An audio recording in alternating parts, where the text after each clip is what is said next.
Hey everyone, and welcome back to the channel. In this video, we're going to be talking about the core concept of Greenshift's interaction layers. This video is part of a series of videos taking a look at Greenshift's interaction layers. Let's talk about the core concept of Greenshift's interaction layers. And that is, for each trigger, there is an action.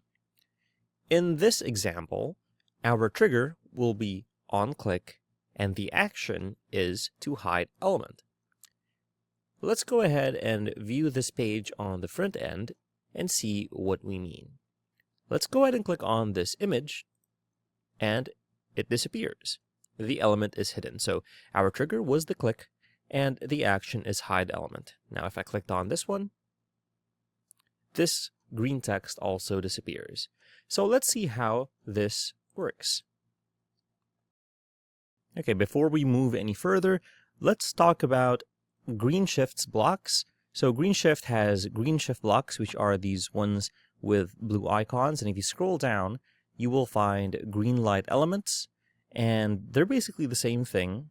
However, you can see, well, the first difference is that the icons are black for the green light ones, and they're blue for the normal Greenshift ones. The major difference that we are concerned with is that green light is more developer or code oriented. There's more options for web developers as opposed to Greenshift, where it's more oriented towards just your ordinary users.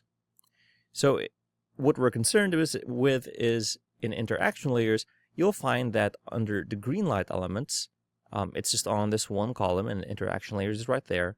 Whereas for the Greenshift ones, you'd have to head over to the Advanced tab, close Animation, and find your interaction layers over here. So let's go ahead and set up our interaction layers here. So we want this image to click, and once we click it, it's going to hide. Let's close General. Let's head over to Interaction Layers, click on New Interaction Layer, and it's going to ask us to select a trigger. There's this drop-down box over here, and there's a bunch to choose from, but for now, let's just choose onClick. And it's going to prompt us with an action, and our action is going to be hide element. And there's a few other buttons here, such as add condition. We can add another action or another interaction layer, but that's a topic for another time. Let's go ahead and click on this heading over here, close animation, head over to interaction layers, add a new interaction layer, and the same thing, on click, we want to hide element. And now let's take a look at some of these other buttons here. So there's this time rewind button. It will give us an option for delay for execution, so just a delay. If I set that to 1000 milliseconds at a second, whatever we do for click, it's going to delay it by a second, and then it's going to disappear. Now, this next button over here is Enable Custom Selector. And you can see that under the action here, so this is the trigger, this is the action, both of them have custom selectors. Now, it's important to keep in mind that if we click on this, this makes it target whatever our custom trigger selector is. Now, we'll talk about this more at a later time, but it's important to know that if we enable this custom selector on our trigger, it will, in effect, make the other thing the trigger. So if I were to select this image as this custom trigger selector, if I clicked on this red text, nothing would happen. But if I clicked on this, then the element would hide. So let's close that. And if we selected this one, the logic for this is we ask the question, what element do we want to hide? And we can go ahead and click on this map pin icon. It'll give us the CSS selector. We can go through our different blocks here, and we have our available selectors. So we can click on this heading. We can click on Use Current Selector.